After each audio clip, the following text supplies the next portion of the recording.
Everybody, Father Rich here with the 25 greatest U.S. bands. No solo artists, no vocal groups. I watched Digital Gramophone did this. He did the greatest 15, and he did it because Glen Kellaway did the greatest 13. I watched Ellott Crews. He's doing a two-parter, the top 10. And I even watched the Candian Studmuffin, who is someone I don't really watch too much. I find some of his mannerisms a bit goofy, but I think people could probably complain about me in that regard. But anyways, I'm going to leave a link to all four of those. This video could turn into one of those ridiculously long videos because I'm not just showing one record, I'm showing a couple of records from each band. And let's just get right into it. Number 25, I was going to have Brian Jonestown Massacre. I probably like them more than this band, but I couldn't leave this band off.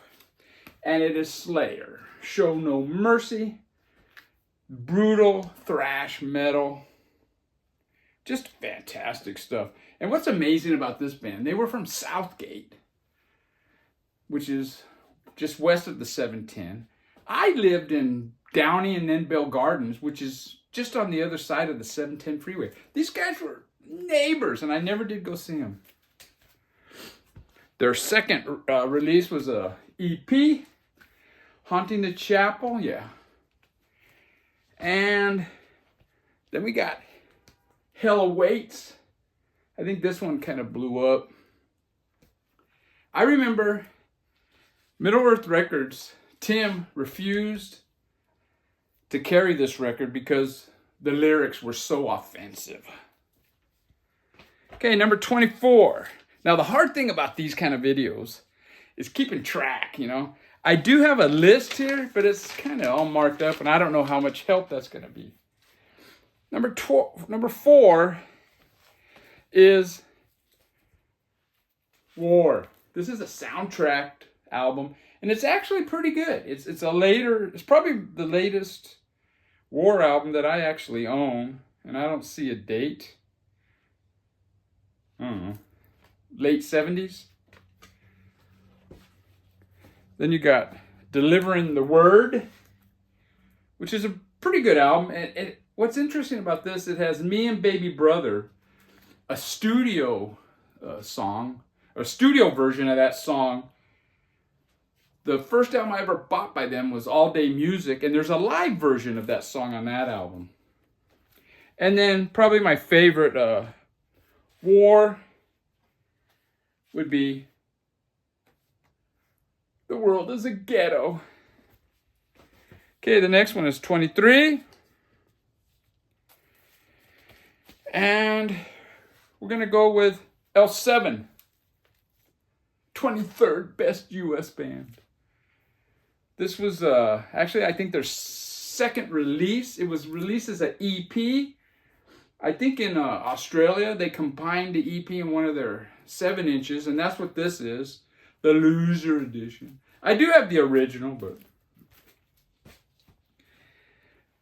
Bricks Are Heavy by L7. This is the one that blew up. Pretend We're Dead actually became a hit. I think Everglade, a minor hit. But yeah, this is fantastic. Very heavy sounding 90s band.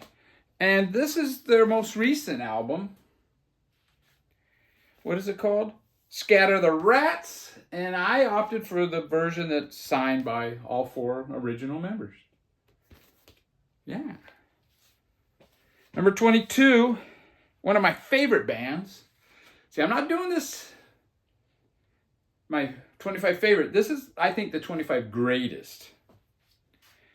And this is their first full length. This is Red Cross, and it's actually spelt with the C-R-O-S-S. They later had to change it because these 12 and 14-year-olds got served with a threat to, sue by the Red Cross organization. This is very sloppy punk, just fantastic. It's not for everybody, but it's got some great songs on it.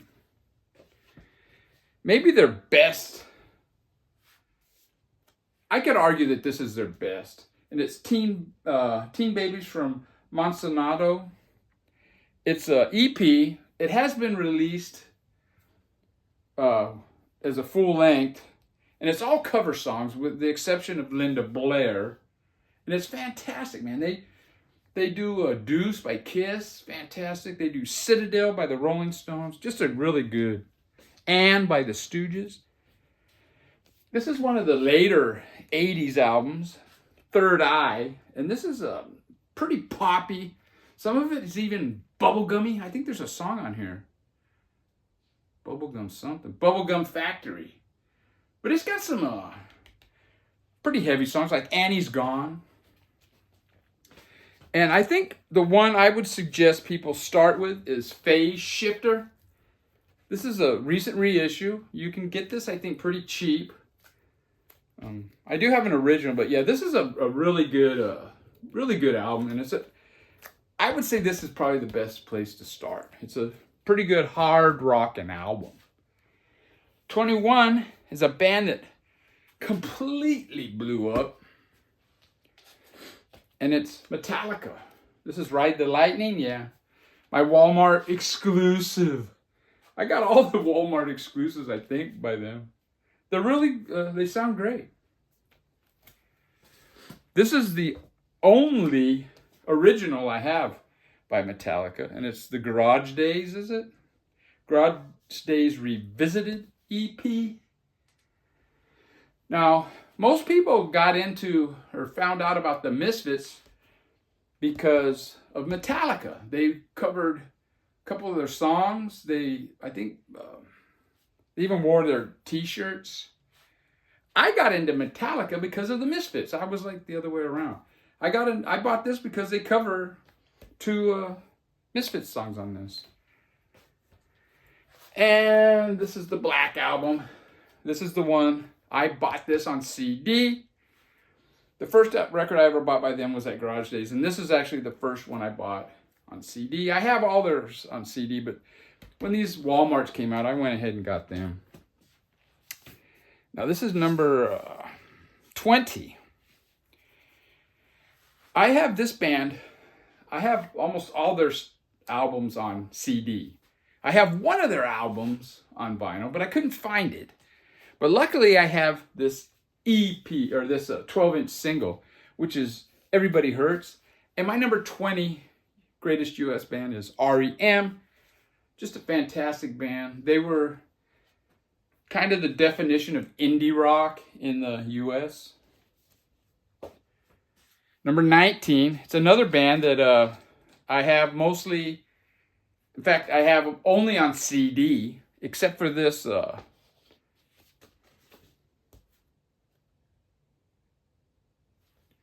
extended play 12-inch. God, I freezed up there. Straight Outta Compton's on here. Just fantastic. NWA. My number 19, was it? Oh no, I'm forgetting already. Number 18, something a little different. We got Weather Report, a progressive jazz outfit. This is their second album, I Sing the Body Electric. I think their second, third, and fourth albums are their best.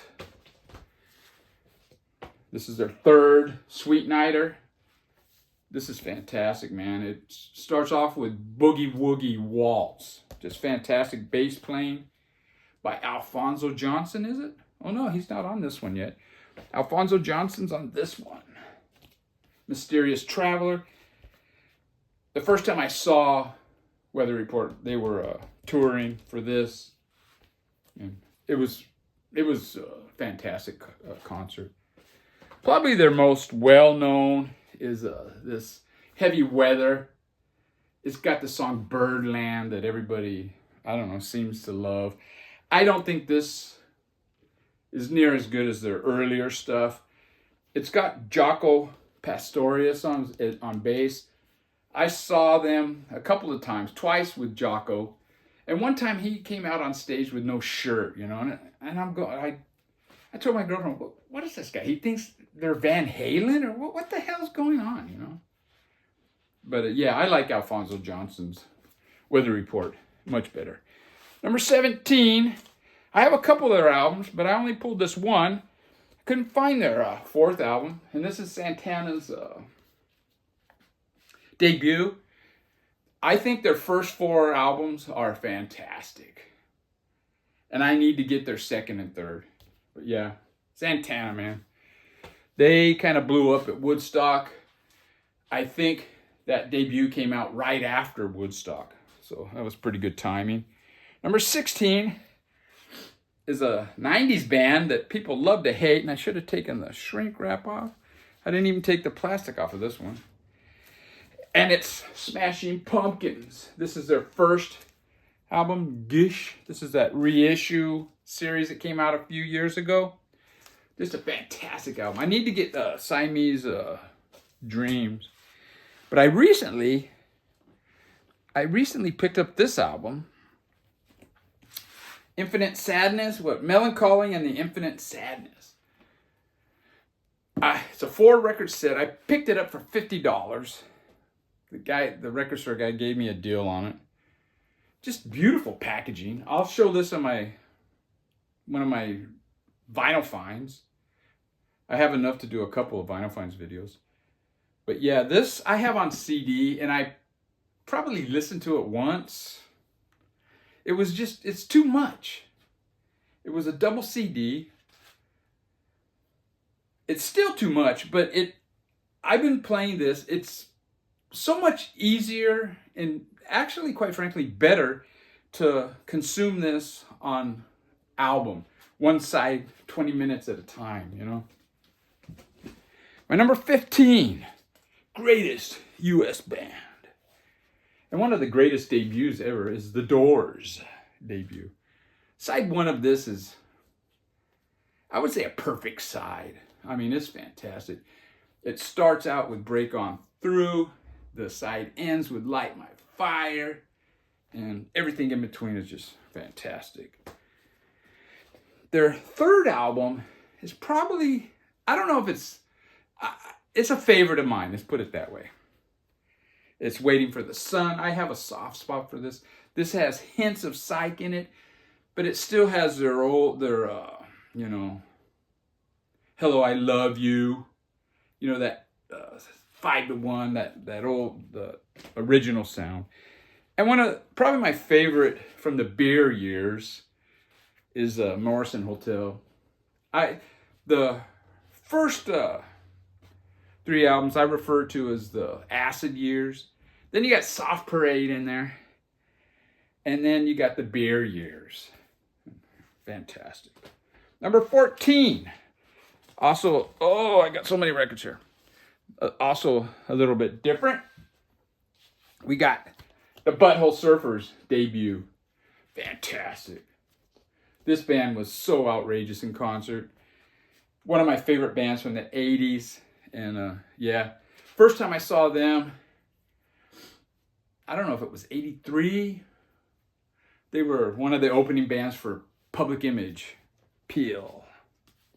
And then we got one of my favorites by them is Rembrandt Pussyfoot. Has some of some of my favorite songs by them are on this. And then their later album that I think is fantastic is Independent Worm. Yeah, Independent Worm Saloon. Yeah. This is a little more commercial. Some people don't like this. I love it, man. It's one of my favorite Bruce Springsteen. Butthole Surfers. And the bass player for Led Zeppelin produced this. Just fantastic. John Paul Jones. Number 13, another 80s band that didn't sell a lot of records. They're not very popular, but I love them. It's Big Black, very unique, very metallic sounding guitars. Steve Albini just passed away, so there has been some interest in his later incarnation, but I prefer Big Black. He used to play with metal guitar picks, just a very unique. This is the Hammer Party by Big Black. This is their first 2 EPs on one album. This is their first full length. It's a Racer X, Big Black. And this is Pig Pile, a great live album. Number 12. Now, a while back, I don't know, a year or so, I did a video. It was a very interesting video, and I enjoyed doing it. And it was the bands or artists that I have the most records of. And it turns out I have more records by this band than any other band in my collection. And they're the 12th greatest U.S. band, and it's the Cramps' Gravest Hits. Now, I wasn't really that impressed with the Cramps when I first heard them. And then I saw them, I believe it was in 79, the winter of 79. This is their first album, Songs the Lord Taught Us. I saw them, and they did an early show and a late show. We went to the early show, and it was so great. We went back in and watched the later show. Just fantastic. All four of them had so much charisma on stage. But you couldn't keep your eyes off of this knucklehead. Lux Interior, man. He was wild. And this is a comp of theirs with a very iconic cover. And I thought I would show one of their 80s albums. Flame Job is this one? Yeah. Their 80s albums, they're a little harder hitting. I think they're overlooked by a lot of people. I know Dr. October prefers the 80s stuff, but yeah. Number 11, greatest band, U.S. band. And this first one is from the Coleman collection. And it's Grateful Dead. This is their debut. Just a fantastic album. I prefer... My sweet spot for Grateful Dead is their first three albums. I know they're great live, but I like these studio albums. This is their second album, Anthem of the Sun, their most psych album. And this is their third one. How do you say this? Oxo Moxo, I don't know, something like that. Also a very cool cover. And this was the very first one that I ever bought.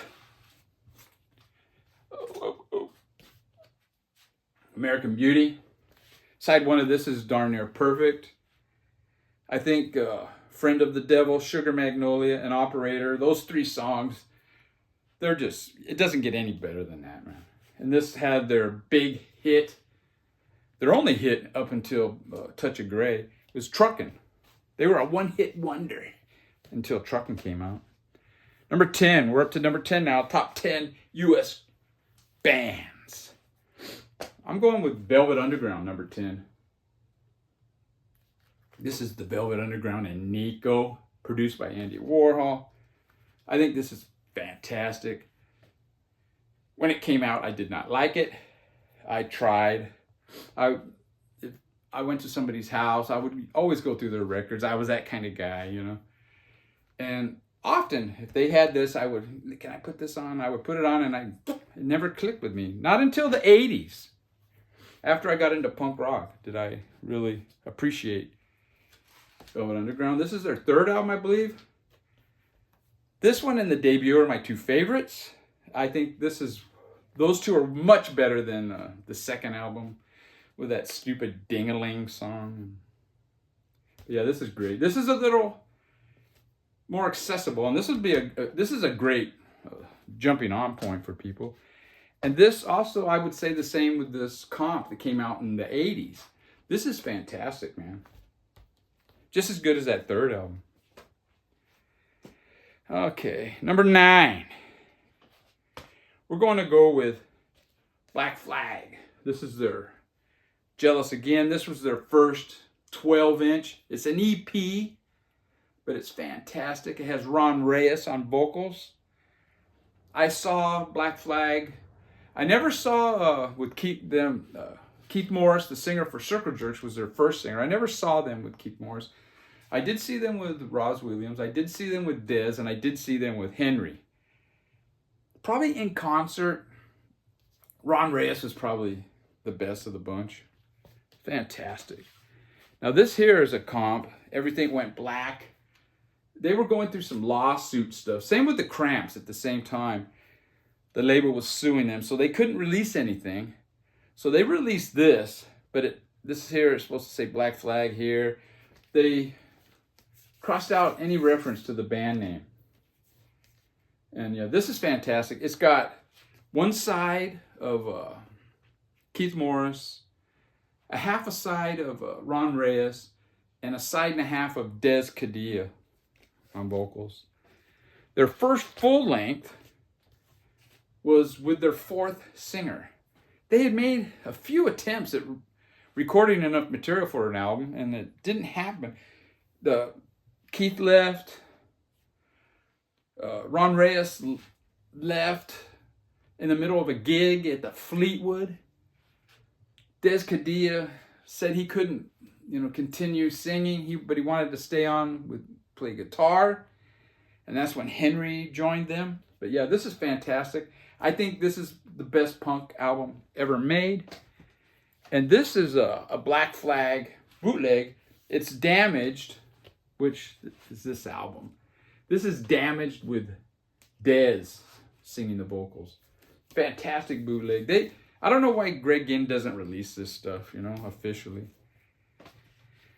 And then I'm going to show one more bootleg.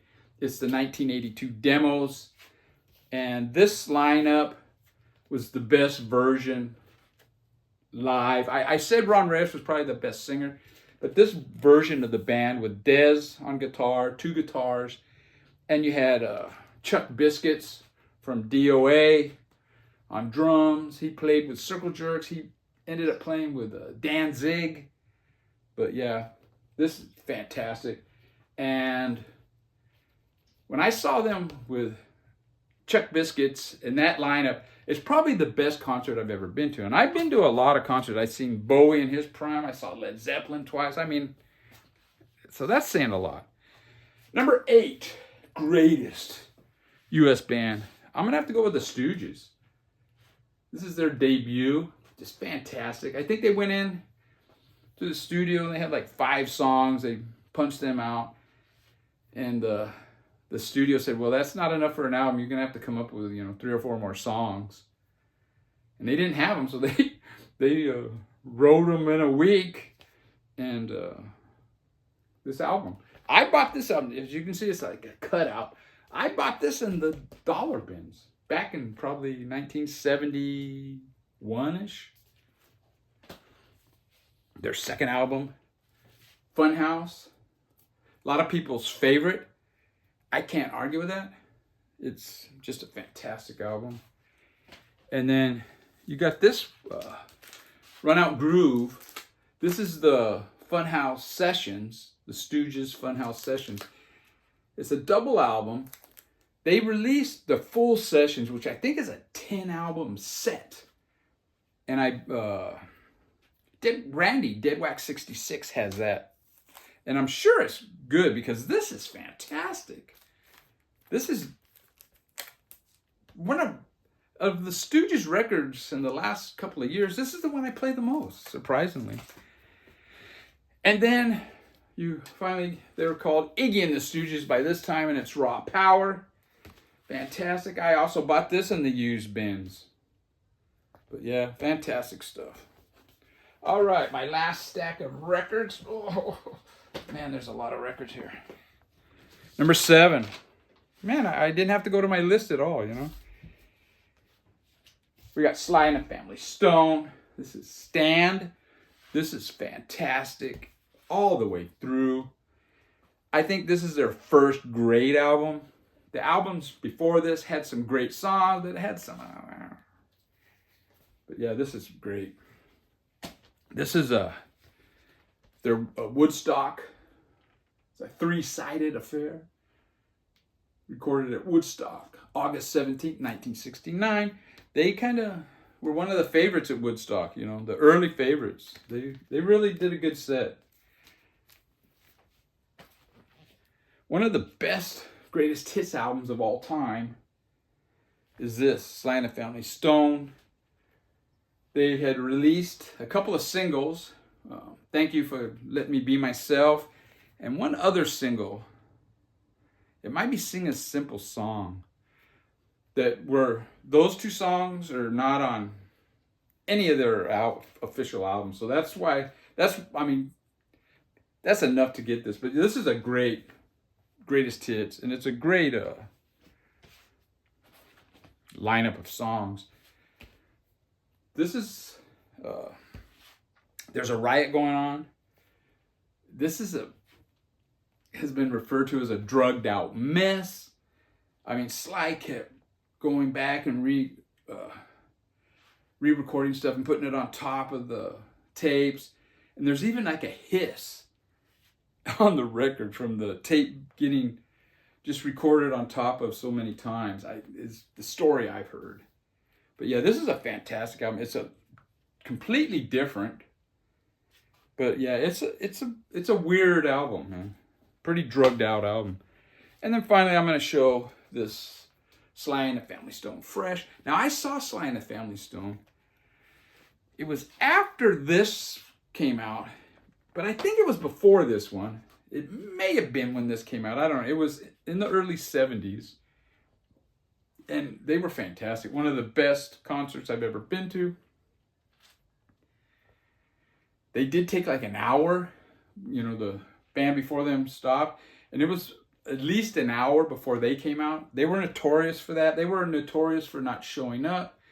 Because Sylvester Stewart had a cocaine habit. And yeah, this is fantastic. In fact, the first song, In Time, famously, Miles Davis, when he was going to record an album, he got the band together and he put that song on. And, you know, the time signatures on that song and that.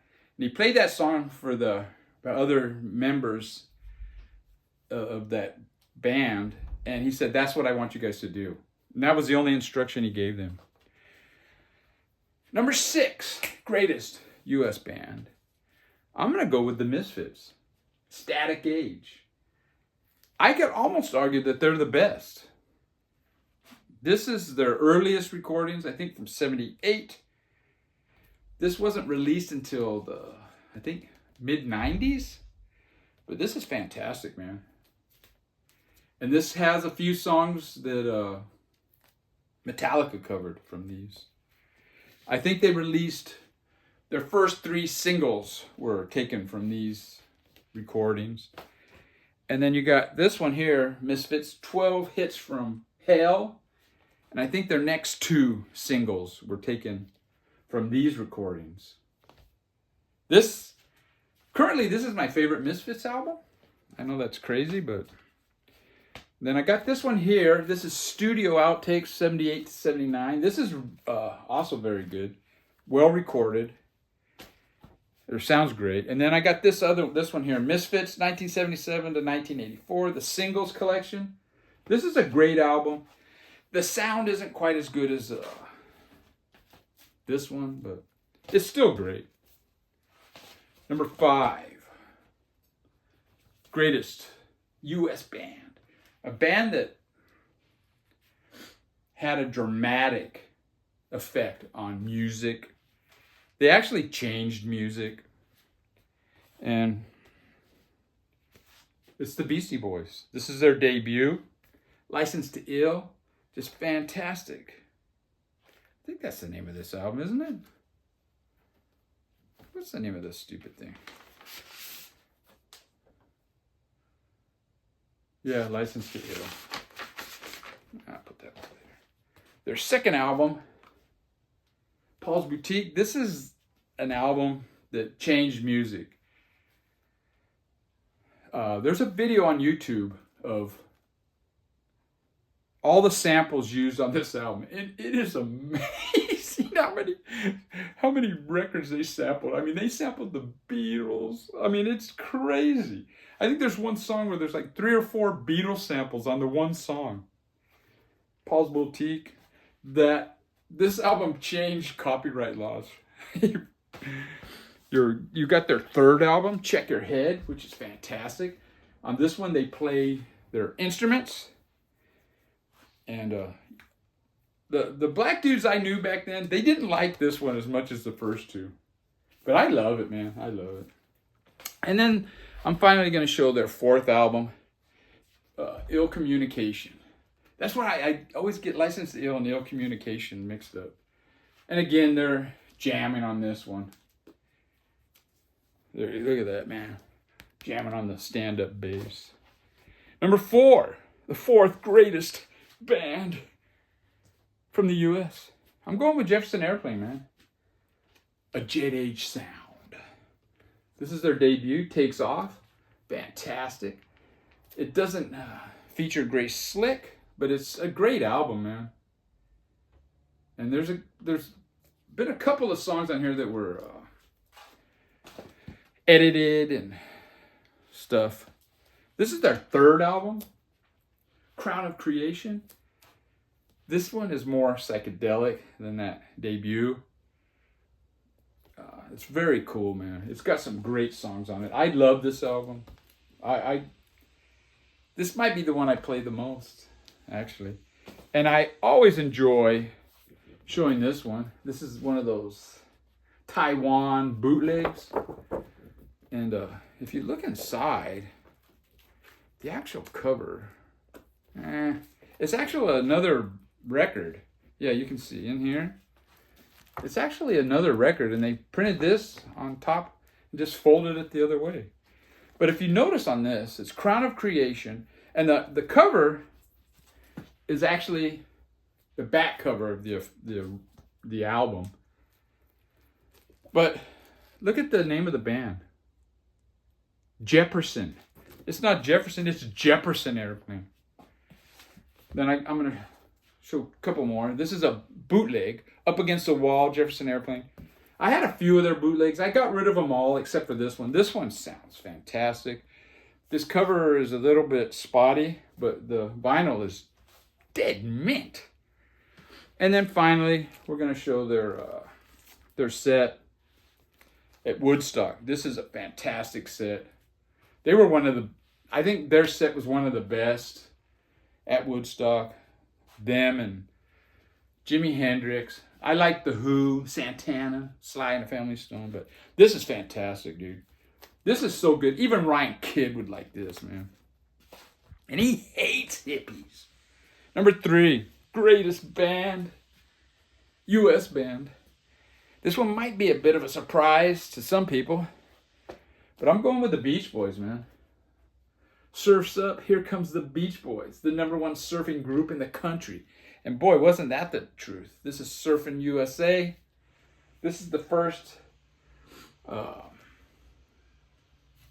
Beach Boys album I ever heard. You know, I heard their songs on the radio, but there was a teenage girl. I was like I don't know, 5th, 4th grader. I don't know, 5th grader. Probably 4th. And she was playing this, and I was just listening to it, and I thought, man, this is great, dude. Their output is pretty spotty. In fact, even their albums are kind of spotty, but they predated the Beatles, and they had a sound that it had a big influence. And I'm going to show some of their 70s albums. This is Sunflower. I think this is 70. And I think this is one of their better later albums. I think overall this is better than Pet Sounds. Is that crazy? I think Pet Sounds, half of it is great, and half of it is just kind of a boring snooze. Then you got Holland. I think this is a really good album. I think this came out 71 or so. Whatever, it doesn't matter, does it? And finally, we're going to go with Surf's Up. This has some great songs, but it does have some clunkers. Okay, number 2. The second greatest band from the U.S. And I just recently did a couple of videos on this band. And this is the Ramones' debut, 1976. This album came out. There was nothing like it at the time. It blew me away, man. Their second album, Leave Home. Their third album, Rocket to Russia. Their fourth album, Road to Ruin. Just 4 bangers in a row. Let's put these here. Whatever. And I thought I would show one from the 80s. Now, yesterday I put out a video. I've never done videos back to back. I don't know. But I couldn't wait on this. I needed to jump into the fire, while it's hot. And this is probably the album. This is the album I played the most out of all their 80s. And it could be the one I've played the most out of all of their albums. I dig this album. It's not their best. But I dig it, man. And it's because of songs like The Outsider and Highest Trails Above, Psychotherapy, just fantastic. And when I was going through and I was playing I just did the video on their 80s albums, I was really surprised at how much I liked this album. Halfway to Sanity, this album gets panned by the critics. But I actually really liked it. Number 1, U.S. band. I think the greatest U.S. band is the Byrds. This is their debut, Mr. Tambourine Man. Fantastic album. Their next album, Turn, Turn, Turn. I think Turn, Turn, Turn, that song is just as good or maybe better than anything on it, but the album is not near as good. Fifth Dimension, their second psychedelic album, or is it their first one? I don't know. Yeah, this might be their first psychedelic album. It's got 8 Miles High on it. 8 Miles High is one of the first psychedelic songs ever. There's a really cool version that it's released on the expanded CD, and it's amazing that that they recorded that when they did. And the final record I'm going to show is their 10th album. It's called Untitled. It's a different lineup. You still got Roger McGuinn, but you got Clarence White, the great Clarence White on here. And yeah, this is the first album's live and the second album's studio. I think they would have been wiser if they would have just released the studio album on its own. And then after that, if they wanted to release a live album, just do that separately. I think having it as a double album kind of hurt the sales. Though I don't know if this... I think it wasn't like a full price double album back then. But yeah, I dig this. Anyways, that's the 25 greatest U.S. bands. Somebody, Mazzy, you jump on this, I think this is a great thread. It's interesting to see what everybody's takes are. I noticed that some of these old farts like me are stuck in the 60s and 70s, which is fine. I'm not. I kind of like music throughout the decades. I didn't show any recent bands like Ty Segall because he's not really a band. And I know he goes by the Freedom Band and I think Fuzz, but he's more of a solo artist. I didn't include one of my favorites, Jimi Hendrix Experience, because he's from the U.S. The other 2 members are from the U.K., England.